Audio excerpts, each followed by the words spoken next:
32-year-old Deneen Lymore, also known as Tricy Privet, was killed. Police did not identify the man who was injured, but two people on the scene identified him as Martinez. Tonight, an entire neighborhood is on edge. It's just before midnight in Norfolk, Virginia. Four kids are in their apartment with their mom. They hear a knock at the door. Before anyone can answer, the door explodes off its hinges. Men with guns flood inside. Shots ring out, screaming, chaos. And in less than 60 seconds, those four children watch their entire world collapse in front of them. But here's the thing that'll keep you up tonight. The shooters, they weren't even there for her. They were looking for someone else. Someone who wasn't home, someone who was hiding while she took the bullets meant for him. And when the smoke cleared and the casket was closed, that same someone wouldn't let her own children say goodbye to their mother one last time. This is the story of Deneen Tricy Lymore, a 32-year-old mother who died for beef she knew nothing about. A woman whose funeral turned into a battlefield.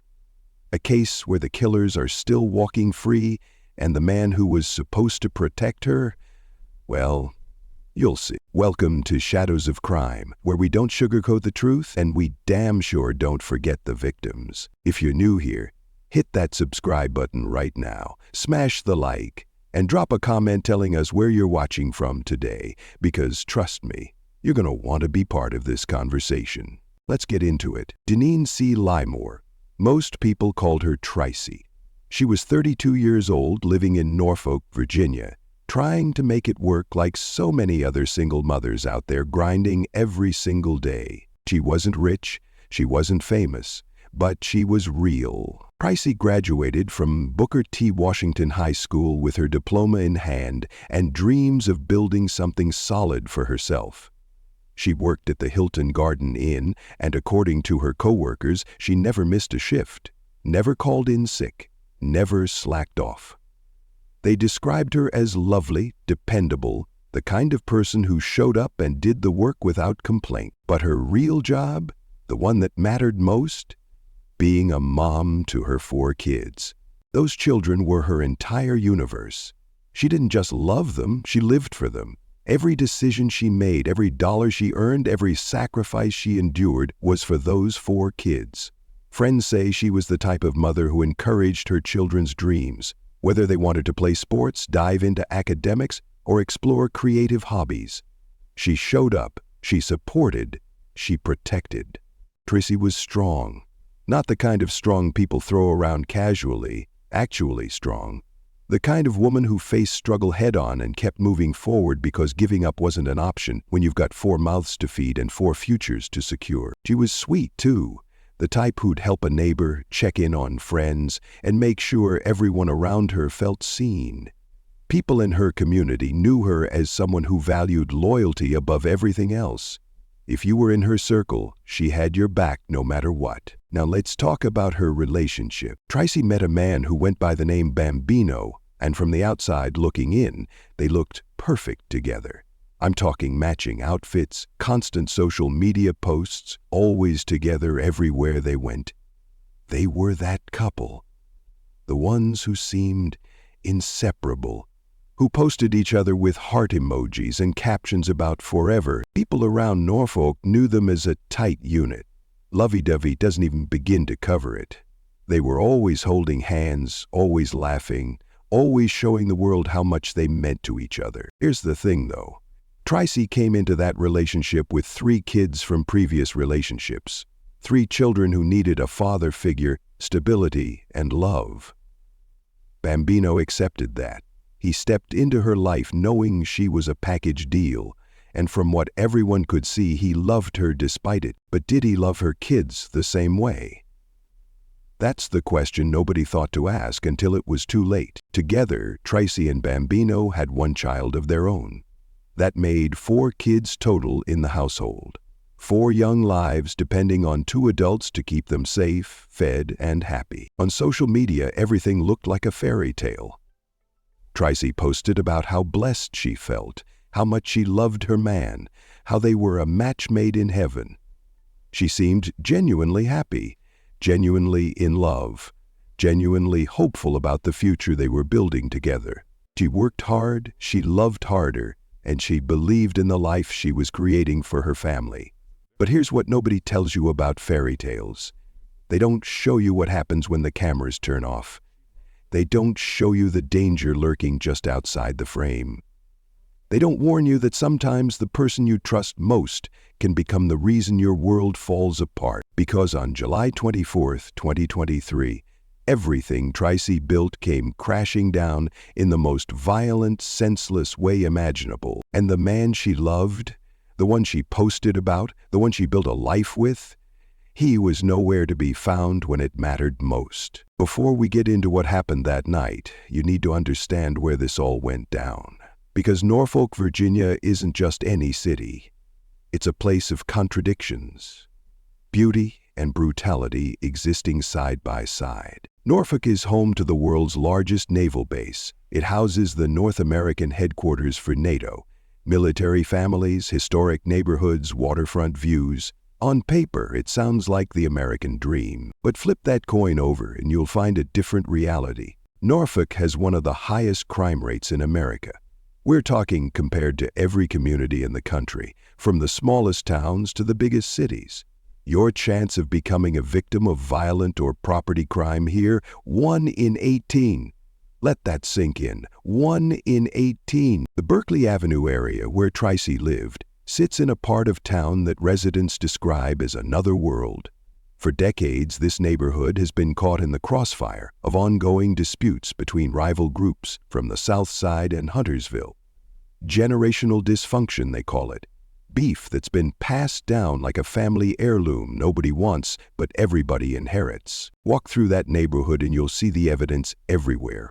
Broken glass, empty liquor bottles, drug baggies scattered on the ground, needles in the grass where kids play.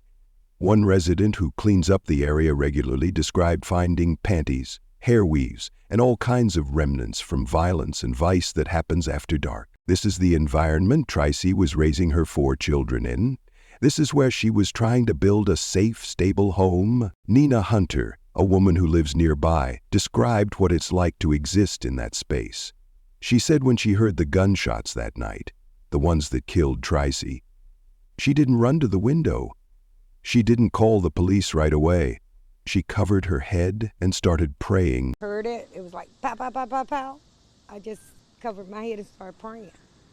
You've done that before? Yes, that's what we do around here. Because that's what you do in that neighborhood.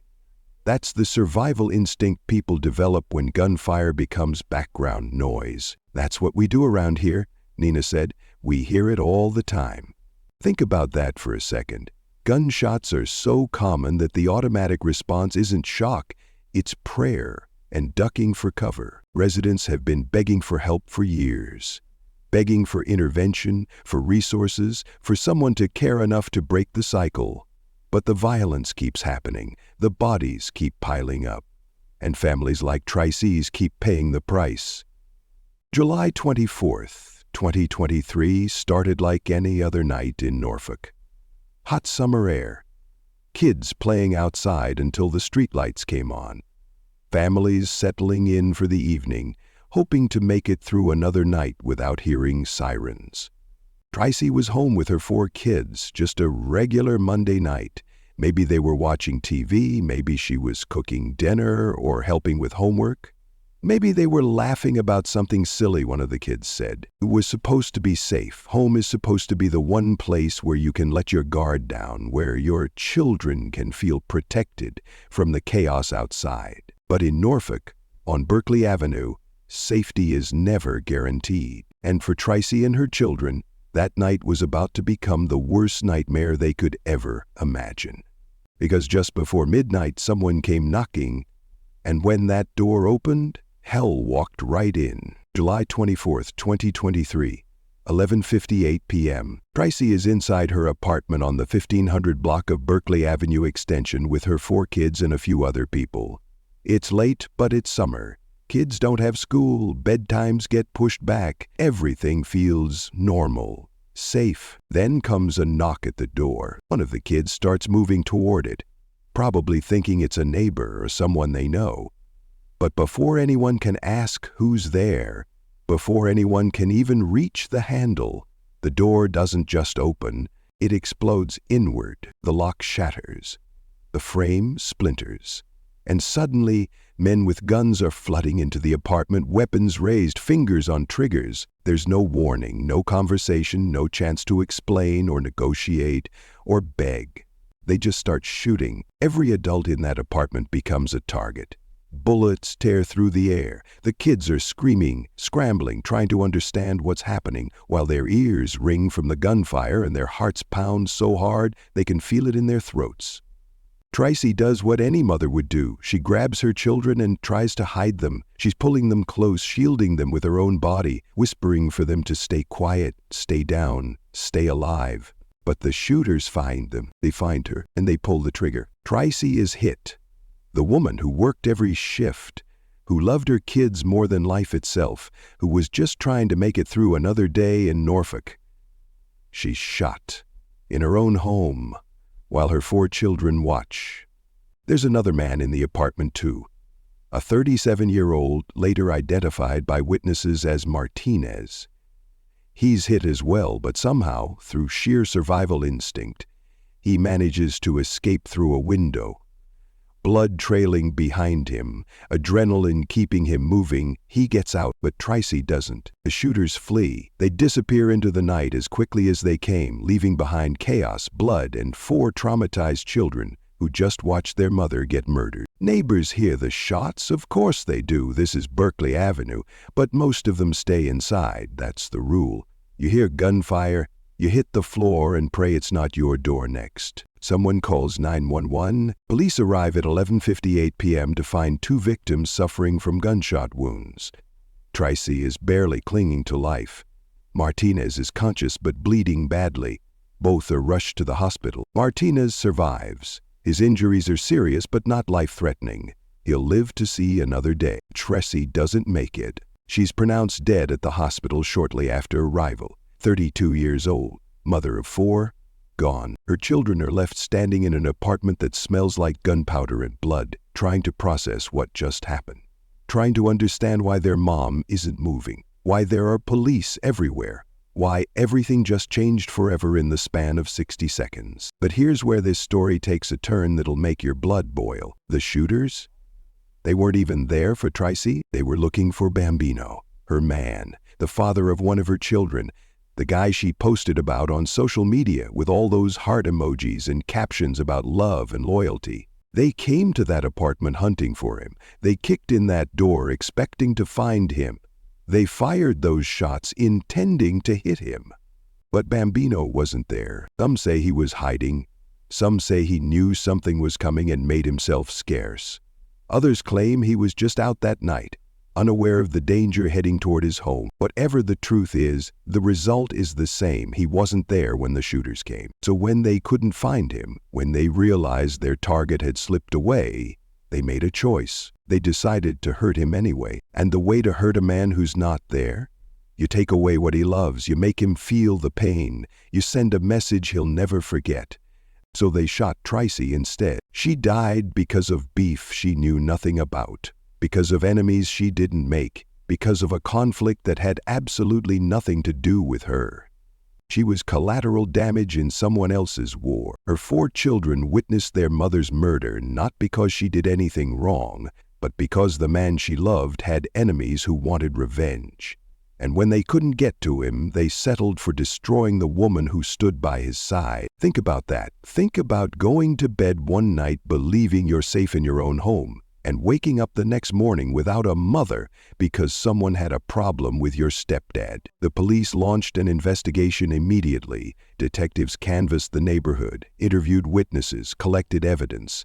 They determined quickly that this was a targeted attack, not random violence, not a robbery gone wrong. Someone wanted Bambino, and when they couldn't have him, they took Tricey's life instead. But here's the kicker that'll really get under your skin. As of today, nobody has been arrested. The shooters are still out there, still walking free, still living their lives while Tricey's children grow up without their mother. And Bambino, the man whose beef got Tricey killed? Well, his response to all of this is about to show you exactly what kind of person he really is. Hold on, let me ask you something real quick. If your beef, your drama, your enemies, your past got someone you claim to love killed, how would you handle that? Would you be out here demanding justice? Would you be cooperating with police? Would you be making sure her kids got the closure they deserve? Or would you make it all about you? Drop your honest thoughts in the comments. No sugarcoating. Tell us what you really think. And if you haven't subscribed yet, what are you waiting for? Hit that button because this story is about to get even messier. We're just scratching the surface. Now let's talk about what happened after Tricey died. Because somehow it gets worse. August 7th, 2023. 2 weeks after Tricey was murdered in front of her children. 2 weeks of grief, shock, and unanswered questions. 2 weeks of those 4 kids trying to understand why their mom isn't coming back. Finally, it's time for the funeral, time to say goodbye, time for closure. Except Bambino had a different idea of how things should go. The day before the funeral, there was supposed to be a viewing at the funeral home. A chance for family and friends to see Tricey one last time, to pay their respects, to stand over her casket and say the things they never got to say. Tricey's family showed up. Her father, her cousins, her siblings, and most importantly, 3 of her 4 children. The ones from her previous relationships. The kids who called her mom, who depended on her, who watched her die. They walked up to the funeral home doors. Locked. They knocked. They called. They checked every entrance. Nothing. The doors were sealed shut, and inside, Bambino had made it clear Tricey's family wasn't welcome. Her own children stood outside that building, desperate to see their mother one last time, and they were denied. One of Tricey's cousins recorded the whole thing. Her voice shaking with anger and disbelief. Y'all see us at the door trying to get in. The 2 young boys over here, they're her kids. This young lady, that's her kid. And they're not letting us in. The funeral home staff claimed the viewing was over. They even put up a sign. But Tricey's family knew the truth. It wasn't supposed to be over. Bambino had called ahead and told them to lock the doors the moment he saw her family pull up. Why? Because he was angry.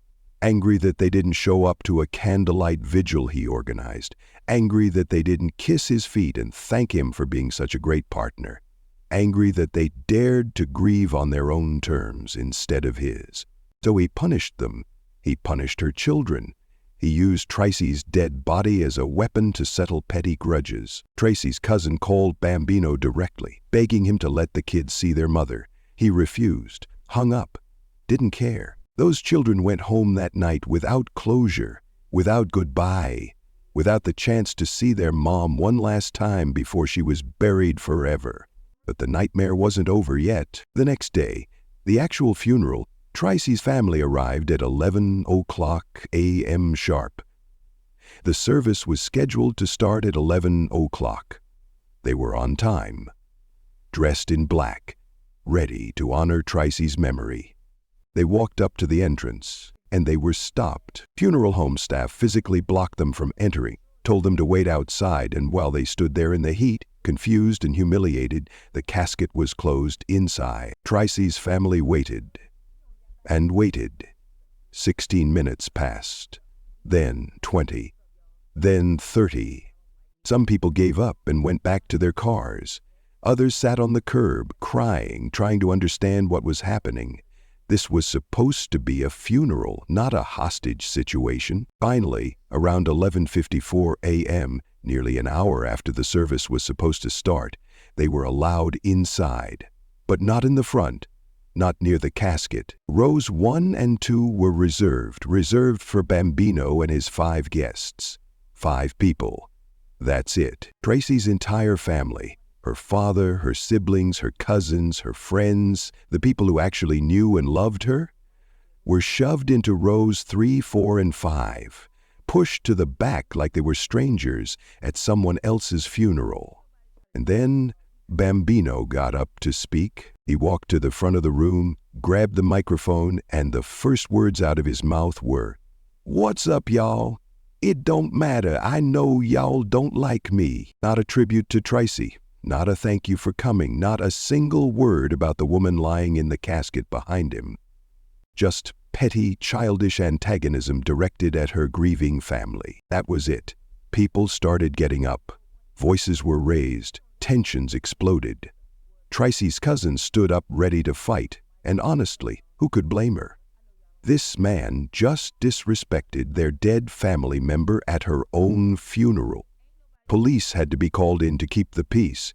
Cops at a funeral. Think about that. But here's the part that's gonna really blow your mind. Bambino didn't pay for the funeral, not a dime. Tricey's family later revealed that the city provided funds to help cover costs, and her sister and cousin paid the remaining balance. Bambino contributed nothing. He couldn't even afford to buy Tricey an outfit to be buried in. Yet he had the audacity to control everything, to lock out her children, to disrespect her family, to turn her funeral into a circus. He showed up an hour and a half late wearing a wrinkled, unironed white shirt, no suit, no tie, no effort. He didn't arrange for pallbearers, so Tricey's 16-year-old daughter had to step in and help carry her mother's casket. A child had to do the job that grown men should have handled. He didn't hire a pastor, didn't arrange for anyone to sing, didn't organize prayers or a proper service. It was just him, 4 random people, and a whole lot of disrespect. During the service, while people were trying to honor Tricey's memory, Bambino was caught on camera looking away, having side conversations, completely disengaged. He wasn't mourning. He wasn't grieving. He was performing. After the disaster at the funeral home, Tricey's family held their own repast, a gathering where they could actually celebrate her life, share memories, laugh, cry, and be together without drama. Bambino wasn't invited. Tricey's cousin made that very clear. This was a peaceful family kind of thing, and he wasn't going to mess that up for us like he did the funeral. They ate, they told stories, they cried together. They honored Tricey the way she deserved to be honored, with love, respect, and genuine grief. Meanwhile, Bambino went home and posted on social media like nothing happened. Woke up with a clearer head than yesterday. Now all that matters is my kids and our new journey, not justice for Tricey, not finding her killers. Tricey's family was stunned. He don't even care about who killed his wife, one cousin said. 5 people came into that house and shot her, but all his posts are about us. We're as lost as y'all are. And here's the final slap in the face. Bambino won't let Tricey's family see the baby, the one child he shares with her.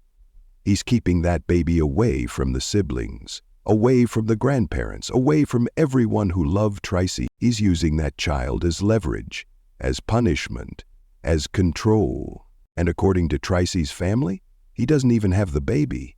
He's got the child staying with someone else, while he plays the victim on social media. Tricey's cousin summed it up perfectly.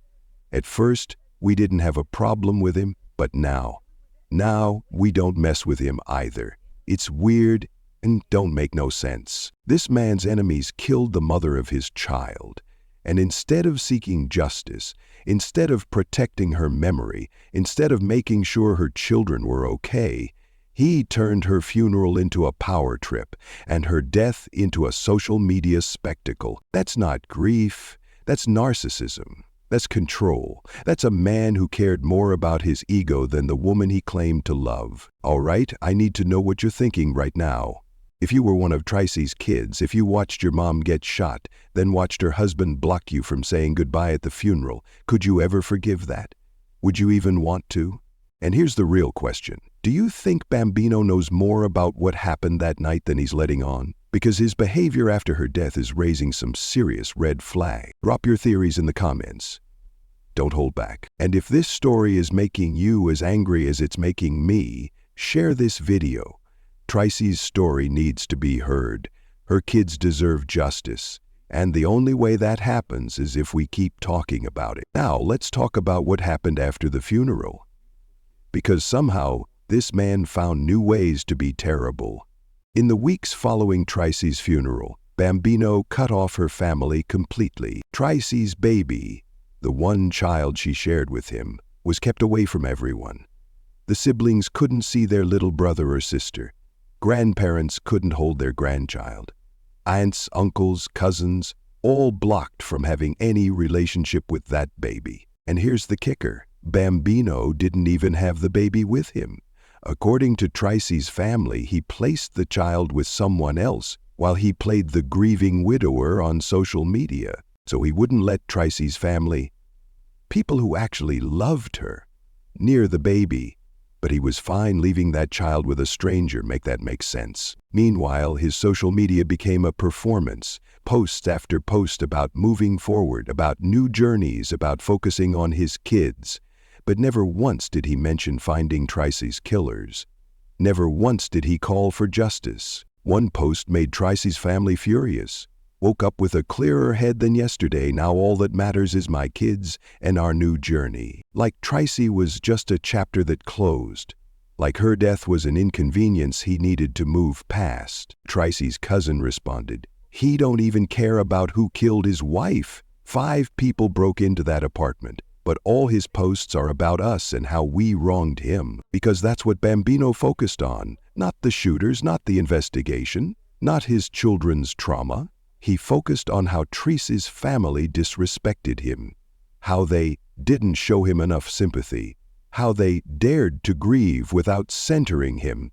Meanwhile, Tricey's 4 children are left to deal with unimaginable trauma. They witnessed their mother's murder. They heard gunshots. They saw her fall. They smelled the blood. That kind of trauma doesn't just fade. It embeds itself in your nightmares, in the way you flinch at loud noises for the rest of your life. And as of today, nobody has been arrested for Tricey's murder. The shooters are still out there, still free, still walking the same streets. Police continue to urge anyone with information to call the Norfolk crime line at 1-800-88-LOCK-YOU-UP. But without cooperation, especially from Bambino, the case has stalled. Here's what keeps eating at people. Why isn't Bambino pushing harder for justice? If your partner was murdered because of your enemies, wouldn't you be doing everything to find out who did it? Instead, he's focused on moving on his new journey, on controlling the narrative. It makes you wonder, what does he know? What isn't he saying? And why does a man whose beef got his partner killed seem so unbothered that her killers are still free? Tricey died for something she had absolutely nothing to do with. She wasn't involved in the beef. She didn't make the enemies. She was just a woman trying to raise her kids and build a life. But she paid the ultimate price because someone else couldn't handle their business like an adult. This happens more than you think. Women caught in the crossfire of men's drama. Partners targeted because the real enemy couldn't be found.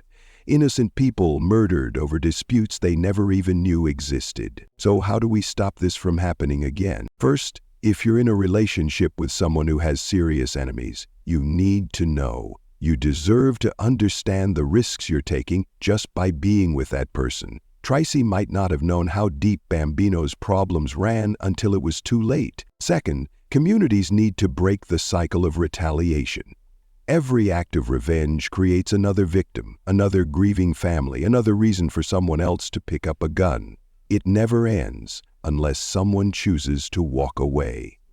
Third, if you see danger coming, if you know someone's being targeted, say something. Warn them. Call the police. Do whatever it takes to prevent another Tricey from dying in front of her kids. And finally, protect the children. Kids who witness violence need immediate help. Therapy, counseling, safe spaces to process their trauma. Tricey's children will carry what they saw for the rest of their lives. The least we can do is make sure they have the support to heal. Gun violence isn't just a statistic. It's real families, real mothers, real children left behind. Tricey's story should be a wake-up call, because the next time someone decides revenge is worth more than a human life, it could be your family standing at a funeral, wondering why nobody did anything to stop it. Real talk. Do you think Bambino knows who killed Tricey? Because his whole vibe after her death doesn't sit right with me. Drop your theories in the comments. And if you've got a case you want us to cover next, let us know. Don't forget to subscribe, hit that like button, and share this video.